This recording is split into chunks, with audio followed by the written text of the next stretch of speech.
Read the story and answer questions. Soma emboozi oddemu ebibuuzo.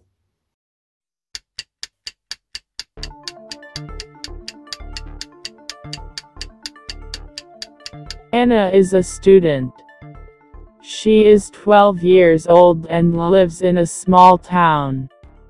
Last Saturday, Anna woke up early at 7 o'clock a.m. She ate breakfast with her family. After breakfast, Anna cleaned her room, then she went to the park with her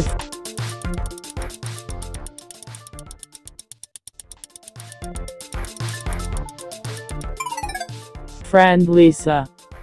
At the park, they played on the swings and had a picnic. Anna ate a sandwich and an apple. After 2 hours, Anna and Lisa went home. In the afternoon, Anna helped her mother cook lunch.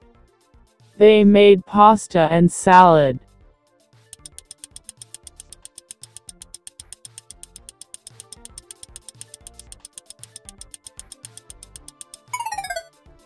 In the evening, Anna watched a movie with her parents. She was very tired and went to bed at 9:30 p.m. Anna had a fun and busy Saturday. Anna muyizi. Alina emyaka 12 era abeera mu kaalo akatono.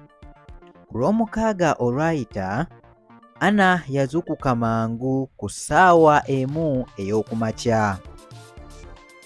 Yalya ekyenkya ne famire ye era n'agenda ku paaka ne mukwano gwe Lisa. Ku paaka baazannyira ku byesuubo era baalina pikiniki. Anna yalya sandwich ne apple. Oluvannyuma lw'essaawa 2, Anna ne Lisa baagenda ewaka. Mu ttuntu, Anna yayambako maama we okufumba ekyemisana. Baafumba pasta ne salad. Olw'eggulo, Anna yalaba firimu ne bazadde be. Ye yakoowa nnyo era n'agenda mu buliri ku ssaawa 3:30 ez'ekiro.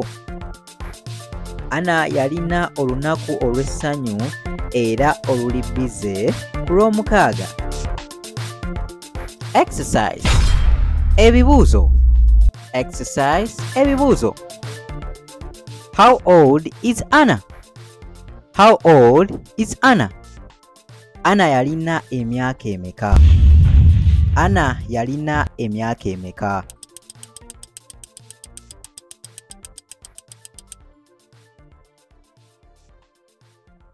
Anna woke up at 9 a.m. Anna woke up 9 a.m. Is it true or false? Anna yazuukuka ku ssaawa 3.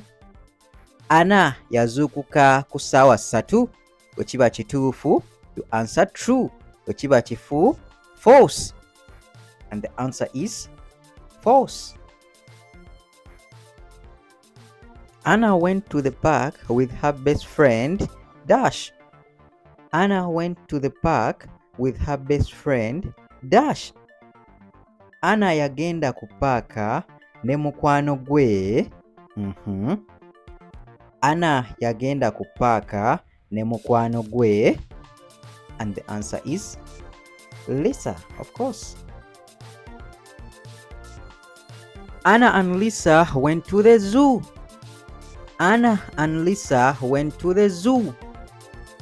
Anna ne Lisa bagenda mu zoo. Anna ne Lisa bagenda mu zoo. Kituufu oba kikyamu? And the answer is false, because they went to the park. What did Anna eat at the picnic? What did Anna eat at the picnic? Anna yalya ki ku picnic? Anna yalya ki ku picnic? And the answer is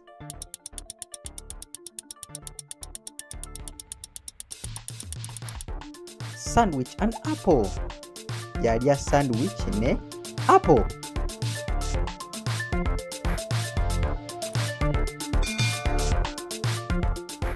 After the park, Anna dash her mother cook lunch. After the park, Anna dash her mother cook lunch. Oluvannyuma lwa park, Anna dash maama we okufumba ekyemisana. Nga bamaze park, Anna dash maama we okufumba ekyemisana. And the answer is helped. Yayamba. What did Anna and her mother cook for lunch? What did Anna and her mother cook for lunch? Anna ne maama we bafumba ki ku kyemisana? Anna ne maama we bafumba ki ku kyemisana?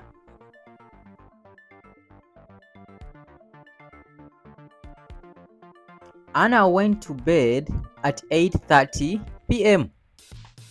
Anna went to bed at 8:30 p.m. Is it true or false? And the answer is Anna and Lisa played on the dash at the park. Anna and Lisa played on the dash at the park. Anna ne Lisa bazanyira ku dash ku park. Anna ne Lisa bazanyira ku dash at the park. And the answer is swings. Ebyesuubo. Who did Anna eat breakfast with? Who did Anna eat breakfast with? Anna yalya naani ekyenkya? Anna yalya naani ekyenkya? What day of the week was the story about?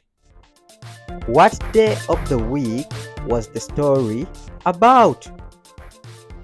Olugero lukwatagana ku lunaku ki mu wiiki? Olugero lukwatagana ku lunaku ki mu wiiki? And what's the answer? Of course, Saturday, Lwamukaaga. Saturday, Lwamukaaga. Okay, you can send in your answers in the comment box. Osobola okwanukulako mu comment box. Okay, hope you've liked and passed the exercise. Bye bye. Weraba.